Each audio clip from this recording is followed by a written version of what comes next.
하나님은 살아계십니다. 살아계신 주님이 저와 여러분의 아버지 되심을 믿으시기를 바랍니다. 우리 앞뒤 저와 계신 분들과 인사할까요? 우리 주님께서 우리의 아버지 되십니다. 인사합니다. 아멘, 아멘. 성도는 그것을 고백할 수 있는 사람들입니다. 오늘은 로마서 세 번째 말씀 시간이네요. 그리스도인의 은혜와 사명, 그리스도인의 은혜와 사명이라는 제목으로 우리 아까 읽었던 로마서 11장 본문을 중심으로 말씀을 살펴보도록 하겠습니다. 언론이나 매스컴을 보면 유력한 정치인들 이야기가 많이 나옵니다. 그리고 자수성가한 경제인들이나 세상에 여러 가지 영향력을 끼치는 사람들의 이야기가 많이 나와요. 일반 평범한 사람들보다 소위 말해 돈과 권력과 지혜와 선한 영향력을 많이 끼치는 훌륭한 사람들의 이야기들이 보통 많이 나오죠. 그런데 이런 유력 정치인들이나 훌륭한 경제인들이나 보면 그들의 삶은 참 존경받을 만하고 훌륭한 모습이 있지만 가끔 우리의 마음을 아프게 하는 기사가 딸려 나오는데 그 내용이 뭐냐면 그렇게 훌륭한 정치인들, 경제인들, 훌륭한 학자들, 선생님들의 자녀들이 부모님같이 행동하지 못하고 좀 방탕하는 모습, 좀 구설수에 오르는 모습, 이런 것들이 언론에 자주 나와요. 여러분 아실 법한 이 야당의 유력 의원의 아들이 도박과 성매매를 반복적으로 했다라는 기사들이 우리에게 아마 다 들려올 것 같아요.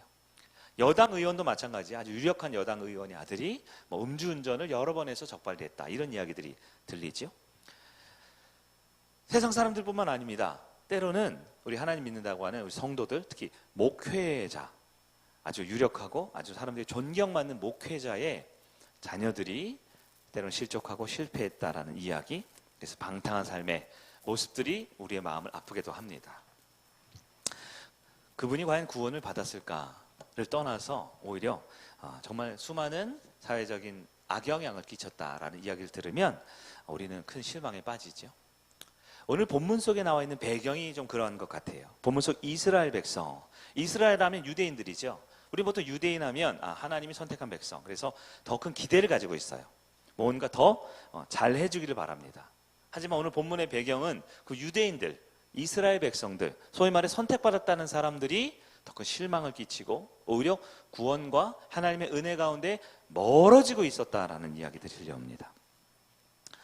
우리가 이 성경을 쭉 보면 구속사적 관점, 즉 구원하시는 하나님의 이야기의 관점을 볼 때 기본적으로 유대인들은 하나님이 선택한 백성이다 라고 우리가 알고 있어요.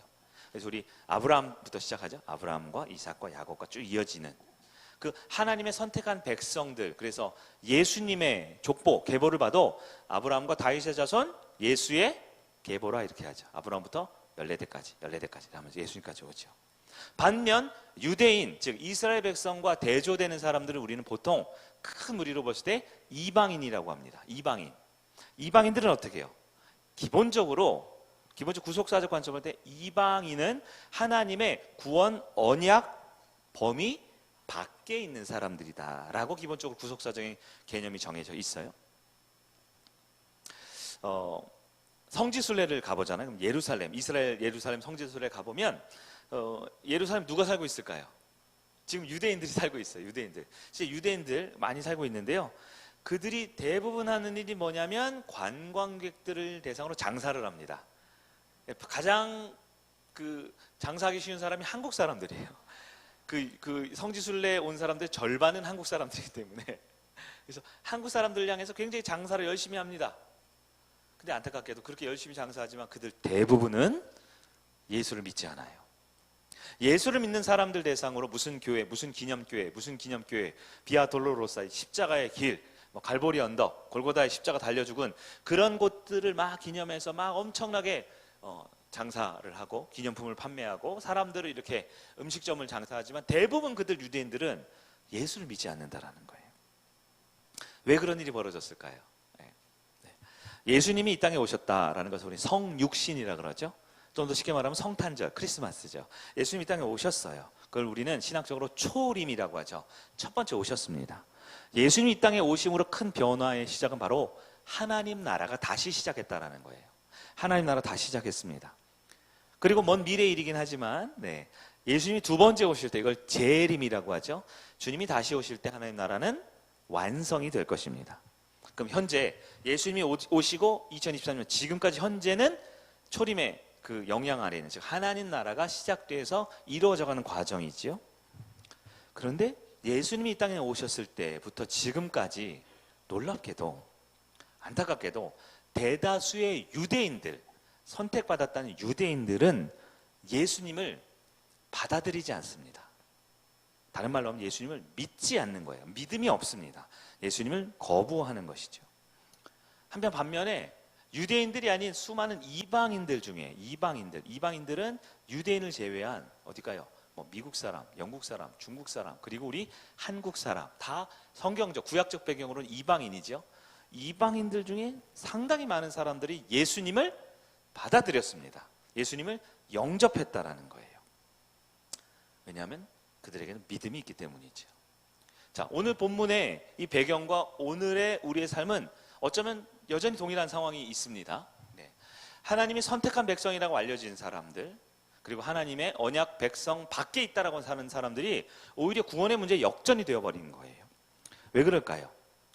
결국은 유대인이냐 이방인이냐가 아니라 그들의 가운데 있는 믿음이 있느냐가 그들의 구원을, 그들의 거듭남을, 하나님 나라의 백성을 결정하기 때문이죠. 우리가 오랫동안 반복해서 우리 특히 로마서 보면서 살펴봤습니다. 믿음이 무엇이냐, 이게 중요해요. 믿음으로 구원받잖아요. 믿음에 대한 정의를 반복적이지만 여러분 또 한번 정리해 보시죠. 믿음이 무엇이냐? 믿음은 하나님의 은혜, 다른 말로 복음이죠. 하나님의 은혜, 즉 복음에 대한 개인의 인격적인 반응이다라고 했어요. 인격적인 반응이다. 즉 하나님 나라의 은혜가 나에게 올 때 내가 그것을 받아들이고 수용하고, 즉 성경적으로 보면 영접하는 것이 믿음이다라고 했어요. 하나님의 은혜를 받아들이면 믿음이 있는 것이고, 하나님의 은혜를 받아들이지 않고 거부하고 관계없이 살면 믿음이 없는 것이다라고 했습니다. 그럼 이 믿음이 중요한가요? 굉장히 중요합니다. 왜냐하면 믿음은 통로와 같은데요. 믿음은 우리 전철을 타거나 버스를 탈 때 우리 토큰은 옛날 건가요? 하여튼 버스표 같은 거 요즘 안 하나요? 집사님? 카드로 한대요. 카드 같은 거예요. 카드. 믿음이 중요한 것이 아니고, 믿음이 나를 어떻게 하는 게 아니라 믿음 때문에 나는 그 천국에 들어갈 수 있어요. 믿음 때문에 나는 은혜를 받을 수 있어요. 그럼 믿음의 결과가 뭐예요? 가장 무엇을 얻으려고 하느냐? 바로 구원을 얻으려고 하는 거죠. 구원에 대한 개념도 한번 정리해 볼까요? 구원이 무엇입니까? 구원은 나의 행위로 얻는 것이 아니다라는 것을 정리하세요. 구원은 나의 어떠함으로 받는 게 아니에요. 구원은 뭡니까? 구원은 예수 그리스도께서 나를 위해 하신 구원 사역으로 인해 그것을 내가 받아들이면, 예수님이 나를 위해서 살리신 그 놀라운 구원 역사를 내가 영접하면, 받아들이면, 수용하면, 이것을 한마디로 믿으면 얻게 되는 것이 구원이에요. 이것을 우리가 지난 로마서 5장, 8장, 그리고 오늘 11장에 이어서 이것을 우리 한자로 한마디로 이신칭의라고 배우셨습니다. 이신칭의. 이신칭의가 뭐예요? 성도는 믿음으로 의롭다 하심. 즉 의롭다라는 것은 하나님의 기준에 맞다. 즉 구원받았다라는 뜻이에요. 의롭다라는 것은 구원받았다. 의롭다라는 것은 영원한 하나님 나라 천국에 간다라는 것과 똑같아요. 성도가 구원 얻는 것은 무엇으로 말미암는다고요? 믿음으로. 그래서 믿음이 이렇게 중요한 것이죠. 자, 본문으로 다시 돌아와 보겠습니다. 그럼 이때 중요한 질문을 합니다. 그러면 목사님, 아니요, 로마서니까 사도 바울 선생님, 그러면 유대인들은 더 이상 구원을 못 받는 겁니까? 유대인들 선택받았지만 믿음이 없었고, 이방인들은 선택받은 범위 밖에 있었는데도 믿음으로 구원받았는데요. 로마서 당시 1세기 당시에도 그랬고요. 지금 2000년, 지금 20세기가 넘어 21세기, 지금도 여전히 유대인들은 그렇게 믿음이 없어 보이는데, 그럼 유대인들은 이제 구원에서 이제 완전히 탈락된 겁니까? 이렇게 물어보는 거예요. 1절을 한번 읽어볼까요? 로마서 11장 1절입니다. 시작. 그러므로 내가 말하노니 하나님이 자기 백성을 버리셨느냐? 그럴 수 없느니라. 여기까지만 읽을게요. 바울이 뭐라고 대답합니까? 그럴 수 없느니라. 여러분 로마서나 바울 서신을 읽어보면 이런 표현이 종종 나오죠. 그럴 수 없느니라. 제가 세보니까요 14번 나오더라고요. 14번. 네, 이런 거에 감동받으시면 안 되는데. 그런데 로마서에 10번이 나오더라고요. 로마서 10번. 네, 로마서가 굉장히 변증적인 성격이거든요. 이런 거 아니야? 아니, 그런 거 아니야 라고 하면서 진리를 말하는 거죠. 사람들이 헷갈리거나 오해하거나 포기하기 쉬운 우리의 모습 가운데 절대 그래서는 안 된다라는 것을 말하는 거예요. 그러면 하나님이 유대인을 버린 게 아니래요. 유대인들도 구원 못 받고 이제 끝난 게 아니래요. 그 증거가 무엇입니까? 2절에 나옵니다. 2절 한번 볼까요? 시작. 하나님이 그 미리 아신 자기 백성을 버리지 아니하셨나니 너희가 성경이 엘리야를 가리켜 말한 것을 알지 못하느냐? 그가 이스라엘을 하나님께 고발하되. 네, 우리 2절 뒷부분은 다른 이야기니까 앞부분만 보면요, 하나님이 어떻게 하셨어요? 미리 아신 자기 백성을 버리지 않았다라는 거예요. 여기서 중요한 건 미리 아신 백성이라는 개념인데요, 미리 아셨다, 알다라는 개념이 필요하고 또 그걸 미리 알았다라는 게 중요해요. 자, 알다라는 말은 우리 구약 성경에는 야다라고 되어 있다 그랬죠. 신약 성경에는 기노스코라는 단어로 써 있어요. 중요한 건 그 어원이 아니라 알다라는 건 우리가 생각하는 아는 것과 좀 다르다는 거예요. 여러분들이 생각하기에 앞에서 말씀드린 저를 알고 있습니까?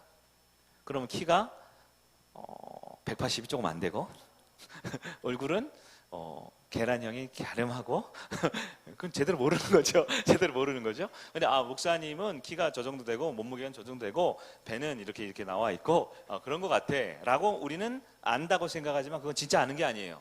진짜 아는 게 아니죠. 안다고 생각하는 거죠. 그럼 안다는 건 뭡니까? 안다는 건 같이 밥 먹고 같이 살아보고 울고 웃고 살아봐야 하지만 아는 것이죠.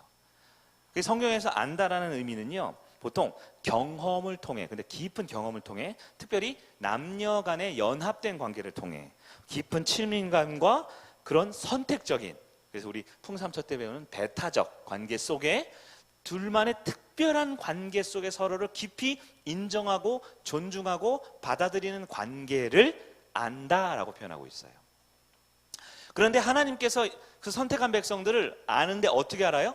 미리 알고 있다는 겁니다. 이것은요, 선택받은 어떤 사람들의 상태와 관계없이, 심지어는 이렇게 생각해요. 그들이 태어나기도 전에, 그들이 사람 구실하기도 전에 하나님께서 미리 그 사람과 인격적, 신앙적, 영적인 관계를 맺기로 결정한 특별하게 선택된 사람들을 말하는 것입니다. 즉 인간의 어떤 행동이나 어떠한 마음가짐이 아니라 하나님의 주권적인 선택에 의해서 하나님과 관계 맺어진 사람들을 하나님은 자기 백성이라고 표현합니다. 그런 선택한 백성들을 하나님이 어떻게 2절에 버리지 아니하신다라는 거예요. 왜 버리지 않을까요? 조금 어렵죠. 우리 지난주 로마서 8장에 맨 뒤에 보면 여러분 재미난 표현이 있었어요. 구원의 황금사슬이라고 들어는 보셨어요? 황금사슬? 네. 5가지가 있죠. 하나님이 미리 아시고 미리 정하시고 하나님이 부르시고 어떻게 하셨어요? 어떻게 하셨어요? 의롭다. 우리가 의로워서가 아니고 그냥 의롭다 해주시고 끝까지 견인하셔서 마지막에 영화롭게 하셨다라는 이 5가지가 황금 체인으로 완전히 결속되어 있어서 8장 뒷부분에 우리 큐티 하신 분 알죠? 그 세상에 무엇도 환난이나 기근이나 적신이나 이 황금 사슬을 즉 그리스도의 사랑에서 끊을 수 없다라고 되어 있죠. 즉 하나님께 선택한 백성들은 결코 실패하지 않습니다. 하나님이 구원하기로 작정한 백성들은 결국 이 세상의 어떠함, 특히 나의 감정이나 나의 행동이나 주변 사람들의 어떠함 때문에 하나님의 구원은 취소되거나 실패할 수가 없다라는 거예요. 그러면 그렇게 선택받아 구원받은 사람은 누구인가요? 누구인가요? 유대인인가요? 아니면 이방인인가요? 유대인인가요? 이방인인가요? 이따가 적용했지만 교회 안에 있는 사람들인가요? 교회 밖에 있는 사람들인가요? 유대인, 우리 안에 있는 사람들, 이방인, 밖에 아직 있는 사람들. 사도 바울은 구약의 엘리야의 예를 들면서 우리에게 설명해 주고 있습니다. 바로 엘리야가 바알과 아세라 선지자 850명과 싸워서 이겨냈음에도 불구하고 여전히 자기를 죽이려는 아합과 이세벨의 그런 모략과 공격 앞에 혼자 괴로워하면서 절망해서 도망을 가요. 그리고 하나님께 뭐라 그래요? 하나님 이럴 바엔 차라리 좀 죽여주세요. 우리로 요즘 따지면 깊은 우울증과 깊은 강박장애로 자살 충동을 일으키고 있는 거죠. 나를 좀 죽여주세요. 우리도 그럴 때 있죠. 이건 아닌 것 같아. 너무 감당할 수 없어서 차라리 하나님 품으로 가는 게 낫겠다. 그럴 때 하나님께서 이 엘리야를 격려하면서 뭐라고 말씀하시죠? 4절을 한번 볼까요? 11장 4절입니다. 시작. 그에게 하신 대답이 무엇이냐? 내가 나를 위하여 바알에게 무릎 꿇지 아니한 사람 7,000명을 남겨두었다 하셨은즉. 바알 신에게 무릎 꿇지 않은 사람이 몇 명이요? 우리는 7,000명이 굉장히 감동하는 경향이 있어요. 그래서 그때도 엘리야처럼 훌륭한 사람이 7,000명 있었대. 야, 너만 잘난 거 아니야. 엘리야처럼 그렇게 하나님 잘 믿는 사람이 7,000명 있었대. 너만 혼자 있는 거 아니야. 라고 오해하기 쉽습니다. 그 얘기가 아니에요. 의로운 사람이 여전히 7,000명 있다? 그 얘기가 아닙니다. 잘 보십시오. 4절에 내가 나를 위하여. 여기서 나는 누구예요? 하나님이죠. 누구를 위하여? 하나님을 위하여. 지금 주어가 누구예요? 결론이 누구예요? 하나님이죠. 하나님이 하나님을 위해서 바알에게 무릎 꿇지 아니한 사람, 우리는 이건 의로운 사람이라고 오해하지만 의로움이 아니에요. 이거는 은혜 받은 사람이라는 뜻입니다. 은혜 받은 사람은 7,000명이 있었다예요? 남겨두었다예요? 누가 남겨뒀습니까? 의로워서 남겨뒀어요? 아니면 은혜로 남겨뒀어요? 여러분 그것을 기억하셔야 합니다. 7,000명이 있었다라는 것은요, 자신의 의로움이나 자신의 행동이나 무언가를 해서 혹은 뭔가를 안 해서가 아니라 여전히 그 시대에도 그 힘들고 어렵고 절망스러운 순간에도 하나님의 은혜는 변함없기 때문에, 하나님의 은혜는 실패하지 않기 때문에 무려 7,000명이나 많은 사람들, 하나님의 은혜의 백성들이 남겨져 있었다라는 것을 말하는 겁니다. 5절을 계속해서 보면 알 수 있죠. 5절 시작. 그런즉 이와 같이 지금도 은혜로 택하심을 따라 남은 자가 있느니라. 아멘. 구원은 누가 받습니까? 은혜 받은 자가 받는 겁니다. 하나님의 구원 계획, 여러분 정리를 하셔야 됩니다. 하나님의 구원 계획은 오직 은혜로 받는 것입니다. 은혜라는 것을 한번 더 정리해 볼까요? 은혜가 무엇입니까? 은혜. 우리 에베소서 2장 8절 9절 우리 단골 우리 9절이죠. 이제는 좀 외워야 될 것 같은, 안 외우면 좀 창피해요. 앞에 화면이 나오면 왠지 안 보면서 읽어야 될 것 같은 9절이죠. 에베소 2장 8절 9절 우리 천천히 한번 읽어봅니다. 시작. 너희는 그 은혜에 의하여 믿음으로 말미암아 구원을 받았으니 이것은 너희에게서 난 것이 아니요 하나님의 선물이라. 행위에서 난 것이 아니니 이는 누구든지 자랑하지 못하게 함이라. 아멘. 우리 미디어팀에서 아주 친절하게 빨간색과 초록색으로 구분했는데요. 요거는 빨간색이 중요한 겁니다. 초록색이 나쁜 거예요. 원래 초록불에 건너야 되고 빨간불에 멈춰야 되는데 반대로 생각하세요. 다음번에 이걸 바꿔도 될 것 같아요. 네, 좋습니다. 자, 8절은 구원에 대한 이야기입니다. 주어가 뭘까요? 너희는 이라고 되어 있지만 주어는 구원이에요. 구원은 어떻게 받아요?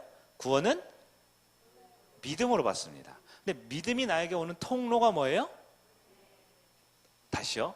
구원, 여러분이 제가 헷갈리니까 헷갈리시면 안 됩니다. 구원은 무엇으로 받아요? 은혜로 받죠. 은혜로. 은혜가 나에게 오는 통로가 뭐예요? 믿음입니다. 어떻게 우리 집단적으로 이렇게 실수할 수가 있죠? 자, 다시요. 구원이 같은 동의어가 있어요. 구원이 뭐예요? 구원은 은혜랑 같은 뜻이에요. 선물이랑 같은 뜻이에요. 그래서 이것을 이 네 가지 단어 중심으로 재배열하면 이런 거예요. 구원은 믿음을 통해서 주어진 하나님의 은혜의 선물이다. 이렇게 이해하시면 돼요. 저 길게 써 있지만 이게 내 말로 딱 바꿔놓을 수 있어야 돼요. 네. 구원은 하나님이 주시는 은혜요, 하나님의 선물입니다. 그건 갚을 수가 없죠. 그냥 거저 받는 겁니다. 근데 그 은혜와 선물을 받을 때 나타난 나의 현상은 믿음을 통과한다는 거예요. 그러면서 바울이 한 번 더 말하죠. 혹시 너네가 헷갈릴까 봐 내가 설명하는데, 은혜가 아닌 게 있어, 믿음이 아닌 게 있어, 선물이 아닌 게 있어. 그것이 뭐예요? 8절에 행위라는 거예요. 내가 뭔가를 해서 혹은 하지 않아서 난 것이 아니라는 거예요. 왜냐하면 내가 뭔가 행위를 하거나 행위를 안 해서 은혜로 구원받는 것이라면 그것은 내가 뭘 하게 돼요? 자랑하게 돼요. 자랑이 뭐예요? 자기의 자력 구원을 말합니다. 우리 기독교는 내 힘으로 구원받을 수 있는 종교가 아니죠. 내 힘으로 뭔가 하나님 나라에 의로울 수 있는 게 아니죠. 그래서 이 두 8절 9절 정리하면 그렇죠? 구원이라는 것은 행위가 아닙니다. 즉 자기 행동으로 말미암은 자랑할 것이 하나도 없어요. 왜냐하면 구원은 오직 믿음을 통해서 주어진 하나님의 은혜의 선물이기 때문입니다 라고 하는 거예요. 여러분, 그러면 구원은 무엇으로 받는다고 했어요?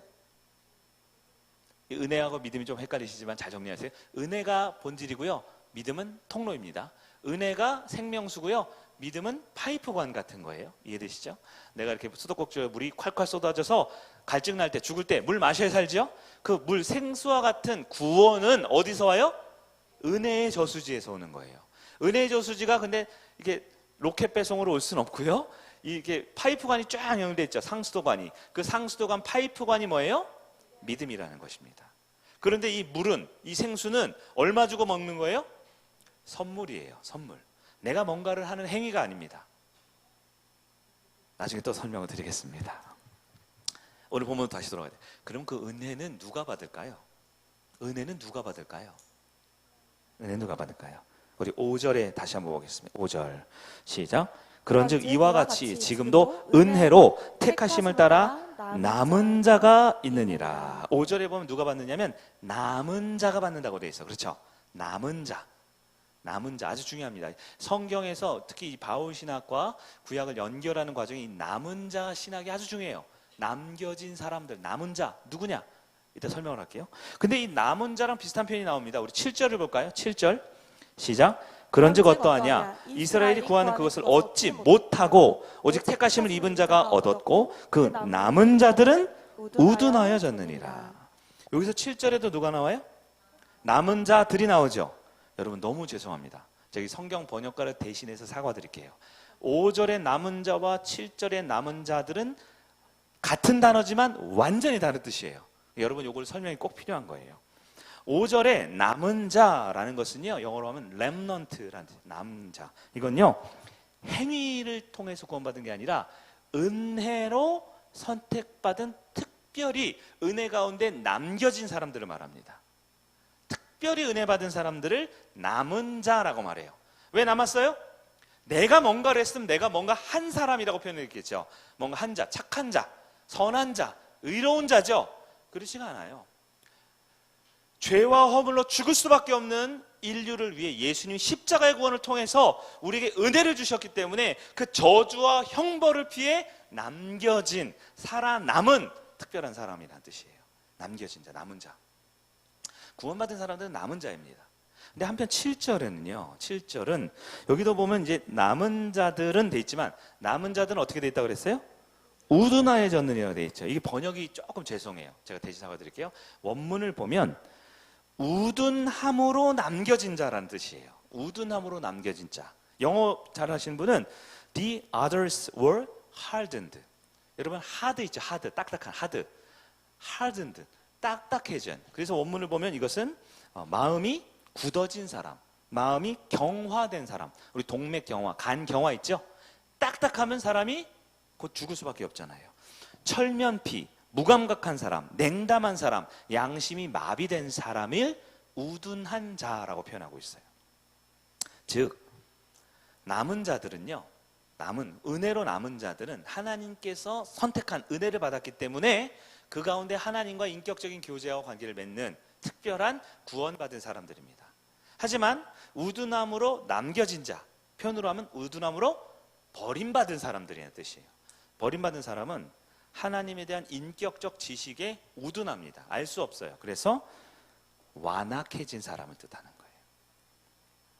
오늘 로마서 11장에는 어쩔 수 없이 우리는 두 그룹을 비교, 대조할 수밖에 없습니다. 첫 번째는 남은 자, 렘넌트라는 사람이고요. 두 번째는 남겨진 자, 이거는 더 레스트라고 할까요?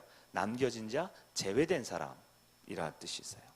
남은 자는 그루터기라는 뜻이에요. 즉 하나님의 은혜로 최악의 순간에도 특별한 건짐을 받은 사람이 남은 자입니다. 그럼 우둔하여 남겨진 사람은요, 두 번째 문제죠. 즉 버려진 사람, 은혜에서 제외된 사람입니다. 여러분 이것을 보면 여러분 꼭 기억해야 될 게 있어요. 누군가는 선택받은 남은 자고 누군가는 은혜에서 제외된 버려진 자일까요? 우린 은혜라는 것이 어떻게 나의 안에 작동되는가를 이해해야 합니다. 은혜는 어떻게 작동될까요? 은혜는 기계적으로 은혜를 받는 게 아닙니다.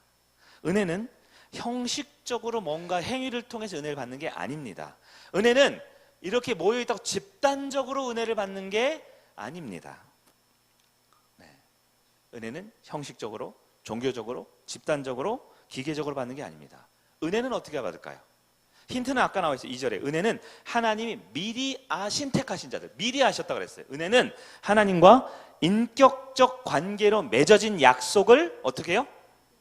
받아들인 사람들입니다. 조금 설명이 좀 어렵죠? 하나님과 인격적 관계에 맺어진 그 은혜, 복음, 그 생명, 그 진리를 내가 받아들이고 수용하기로 결정하고 그렇게 살아가는 사람들이 은혜를 받는 사람들입니다. 그럼 은혜를 받지 못하는 사람들은 성경에 우둔한 자라고 되어 있죠. 어떤 성경은 보니까 완악한 자라고도 되어 있네요. 그럼 우둔하고 완악한 자가 누굽니까? 살인을 저지르고 때리고 폭력적이고 욕하는 사람? 아니요. 우둔한 사람, 완악한 사람은 은혜를 은혜로 받아들이지 못하는 사람들입니다. 오늘 말씀의 가장 중요한 포인트예요. 은혜가 주어졌는데 은혜를 받아들이지 못하는 것이 바로 완악하고 우둔한 사람입니다. 즉 하나님이 주신 은혜에 인격적으로 반응해내지 못합니다. 한마디로 말해 믿음이 없는 거죠. 관계가 없는 겁니다. 물론 교회에 와서 예배 드릴 수 있어요. 옆 사람과 함께 인사할 수 있어요. 그러나 우리가 이 자리에 존재하고 예배 드리는 가장 중요한 첫 번째, 비교하고 바꿀 수 없는 첫 번째 목적인 하나님과 인격적인 관계와 인격적인 은혜의 반응을 해내지 못하는 사람을 은혜 받지 못하는 자, 우둔한 자라고 말하는 거예요. 오늘날 우리 이 기독교회, 우리 교회 상황들의 적용을 좀 해볼까요? 구원이 무엇입니까? 오늘날에도 구원을 오해하는 많은 사람들이 있어요. 구원을 예수님 당시에 유대인들처럼 오해합니다. 예수님 당시에 유대인들은 어떻게 오해했을까요? 어떻게 오해했을까요? 내가 유대인이니까 구원받겠지. 내가 종교적 행동을 했으니까 구원받겠지. 우리 아버지도 기독교인이고 우리 어머니도 기독교인이고 우리 삼촌도 우리 동생 중에 목사님도 있어. 우리 가족 중 기독교 집안이야. 난 예배를 안 빠졌어 라는 나의 행위에 어떠함의 근거를 두고 나도 구원받겠지 뭐 라고 생각하면 예수님 당시 그리고 사도 바울 당시에 그 우둔함으로 마음이 딱딱해진 유대인의 오해를 여전히 하고 있다는 거예요. 믿음이 없고 은혜를 받지 못하고 예수님과 인격적인 관계를 맺지 못하고 복음에 관심이 없는데 그냥 교회를 다니고 그냥 예배를 드리고 그냥 종교 활동을 하고 그래도 구원이 보장된다라고 생각하면 바로 그러한 오늘날 한국교회 기독교인들이 바로 우둔함으로 남겨진 자들에 해당하는 것이죠. 성도는 어떤 행동을 하거나 종교적인 활동을 하거나 뭐 기도를 하거나 헌금을 하거나 뭐 봉사를 좀 한다라는 나의 행위로 천국 가는 게 아닙니다. 물론 오해하지 말아야 될 것은 봉사나 섬김의 모습은 거듭나고 구원받은 자들이 마땅히 나타나는 열매들이죠. 근데 순서가 바뀌어야 된다는 거예요. 그런 행동들에 뭔가를 해서 구원을 이룬다라고 생각하면 무엇 없이도 구원받아요? 은혜 없이도 구원받는다라는 착각을 하는 거예요. 믿음을 갖지 못했는데도 나는 교회 나왔으니까 나는 뭐 할 거 다 했으니까 구원받는다라고 오늘 본문에 말하는 그렇게 버려진 자들의 마음가짐으로 살아갈 수 있다는 겁니다. 여러분 완악이 무엇입니까? 완악은 은혜로 구원받지 못하는 상태를 말해요. 복음을 이해합니까? 이해를 못하는 것뿐만 아니라 이해하려는 마음가짐 같지도 않아요. 복음을 알려고 하지 않습니다. 예수를 알려 하지 않아요. 은혜를 알려 하지 않아요. 그냥 수많은 종교 중에 하나를 선택해서 이렇게 하다 보면 어떻게 되겠지라는 막연한 그런 종교관으로 살면 그것은 철저한 비복음이다라는 거예요. 여러분 안타깝게도 오늘 본문은 8절부터 굉장히 자세하게 그 남겨진 즉 버려진 자들의 특징을 서술하고 있습니다. 우리는 두렵고 떨리는 마음으로 이 말씀을 나에게 한번 비춰봐야 돼요. 우리 가정에 비춰봐야 돼요. 우리 목장과 공동체 비춰봐야 돼요. 우리 교회는 혹시 하나님의 은혜로 구원받은 사람들의 모임인지 아니면 종교적 열심만으로 뭔가 하는 행위만으로 가득 찬 완악한 모습인지 우리는 늘 두려운 마음으로 점검해야 됩니다. 8점을 볼까요? 8절 같이 읽어봅니다. 시작.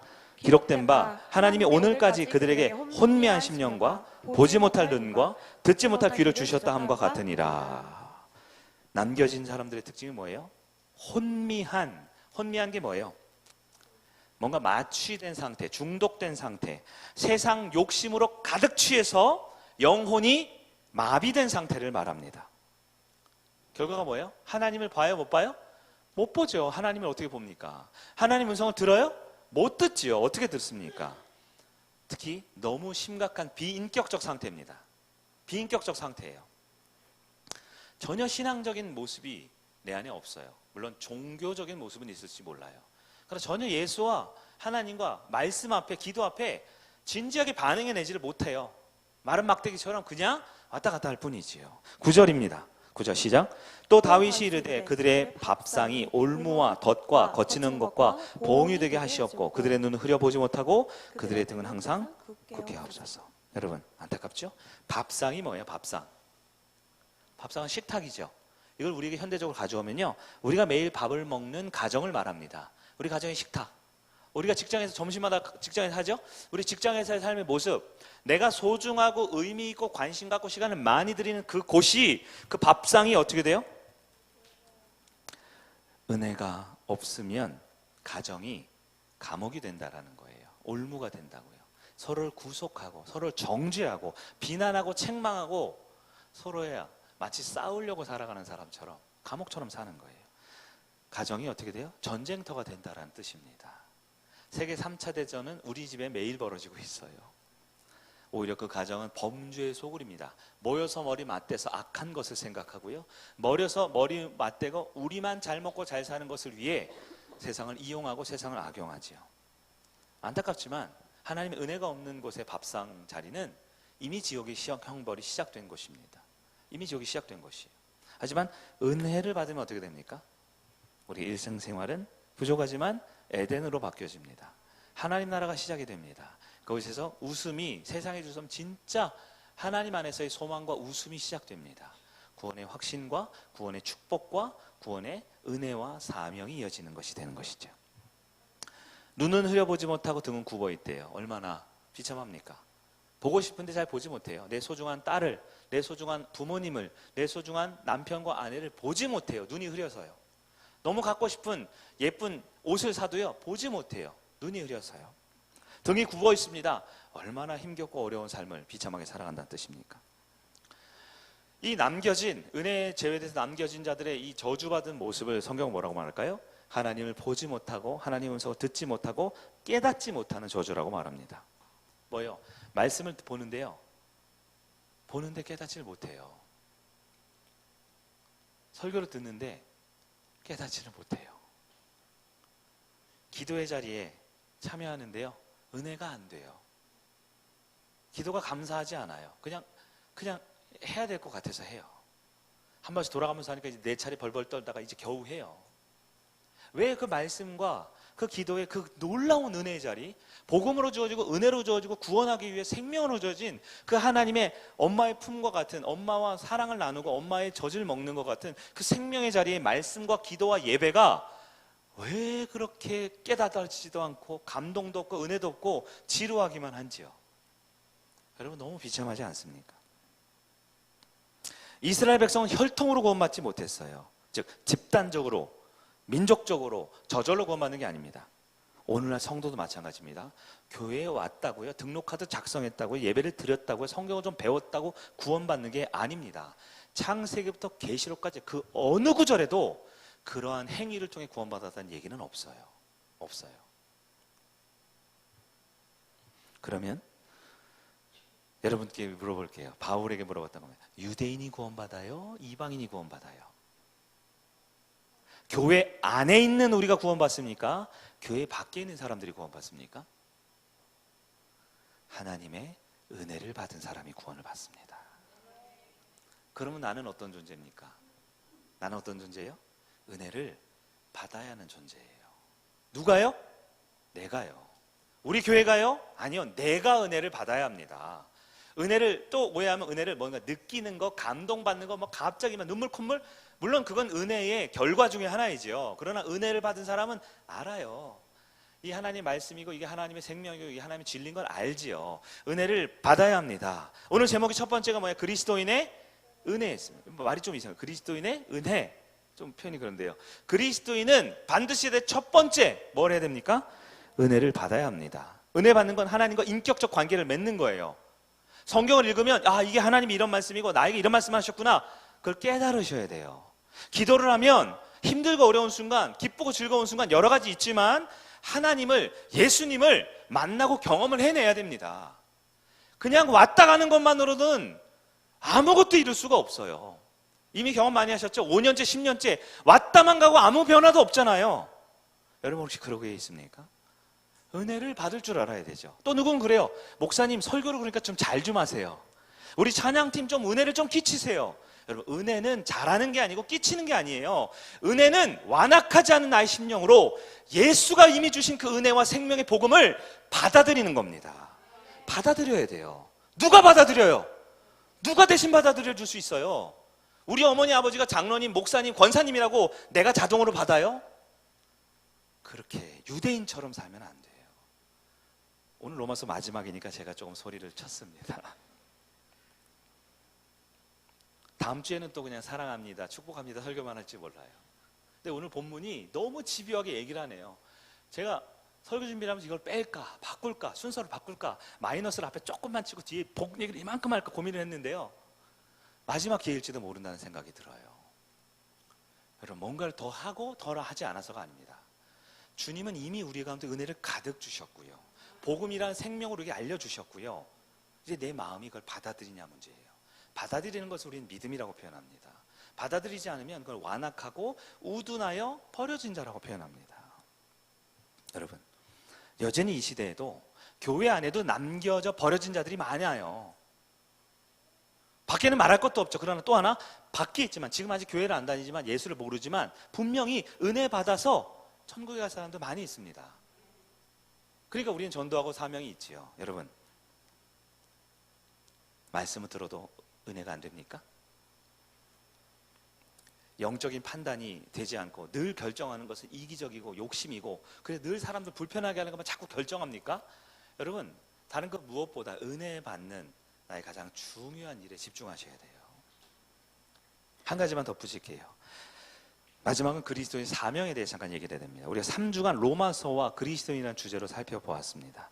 성도는 행위가 아니라 뭔가를 잘해서 혹은 뭔가를 하지 말아서가 아니라 오직 믿음을 통해서 하나님 주신 은혜를 받아들이면 구원을 받아요.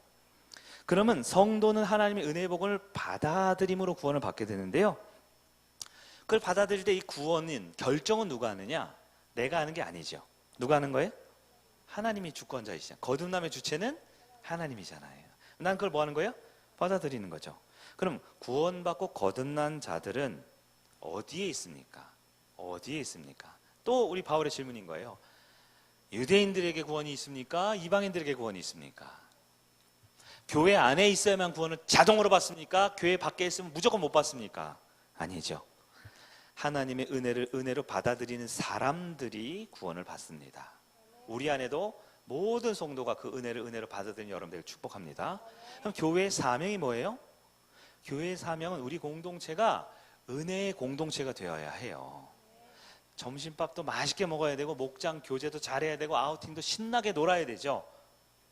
저도 노는 걸 좋아하기 때문에 7월 달에 청년들이 어디를 놀러 갈까, 우리 권사님이 어디를 놀러 갈까 맨날 자나깨나 그 생각을 하기도 하지만 제 마음의 가장 중심에는 우리 교회는 과연 은혜의 공동체인가를 생각하게 돼요.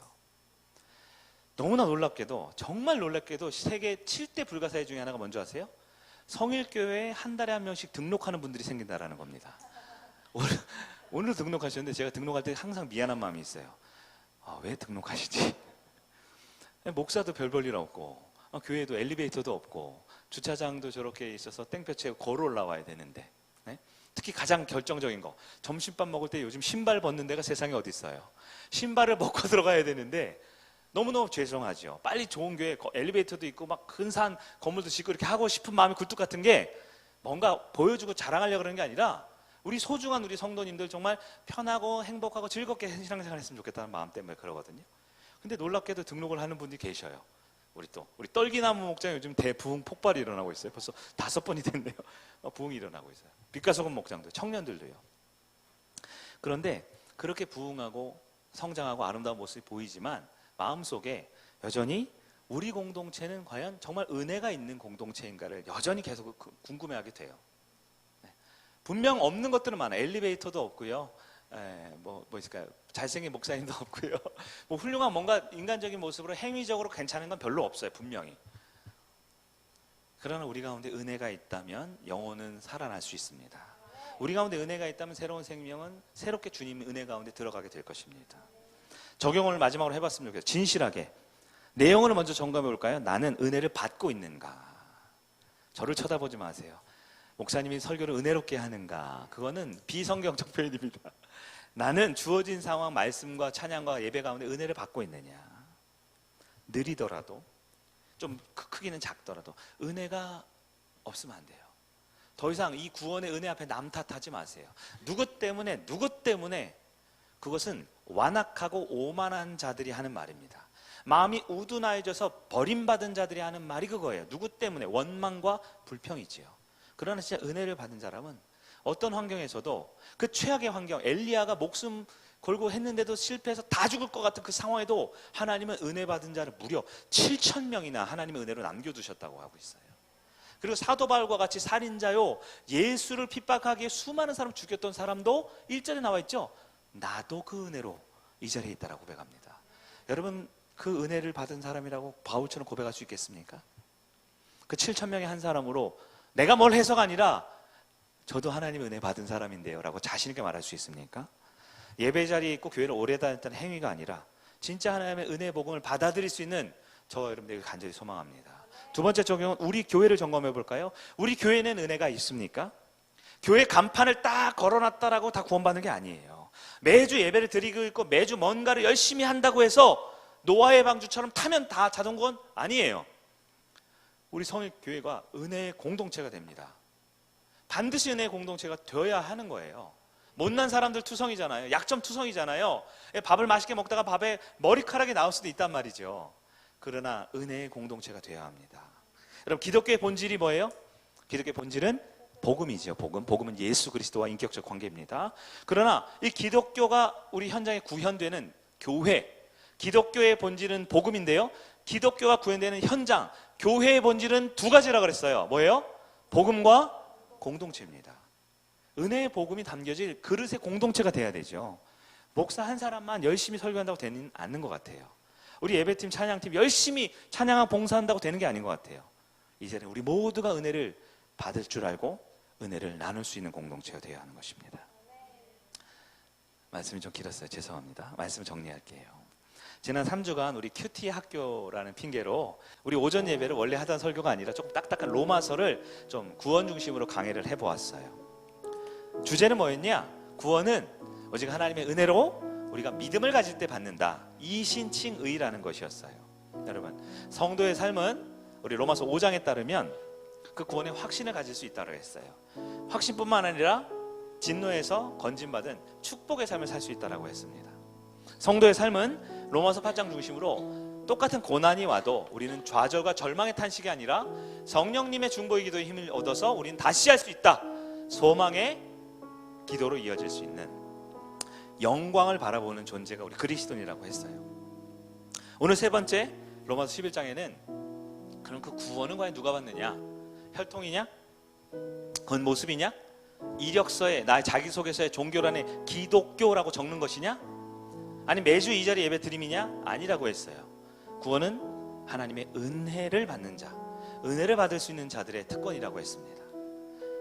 그리고 우리 교회의 사명은 교회 공동체가 그 은혜를 받고 누릴 수 있는 곳이 되는 것입니다. 사랑하는 성의 성도 여러분, 우리 교회가 그런 교회가 되기를 원합니다. 부족한 거, 연약한 거, 투성이 일지만 그 모든 것을 상쇄할 수 있는 가장 강력한 하나님의 은혜가 넘치고 은혜가 충만한 우리 성일교회가 되기를 원합니다. 우리가 이 시간 마지막으로 우리 교회라는 찬양을 부를 텐데요, 이 교회가 교회 될 수 있도록 바로 하나님의 은혜와 그 크신 사랑이 저와 여러분 가운데 가득 넘쳐서 이 찬양의 고백처럼 우리 교회가 그렇게 되기를 주님의 이름으로 축복합니다. 아멘.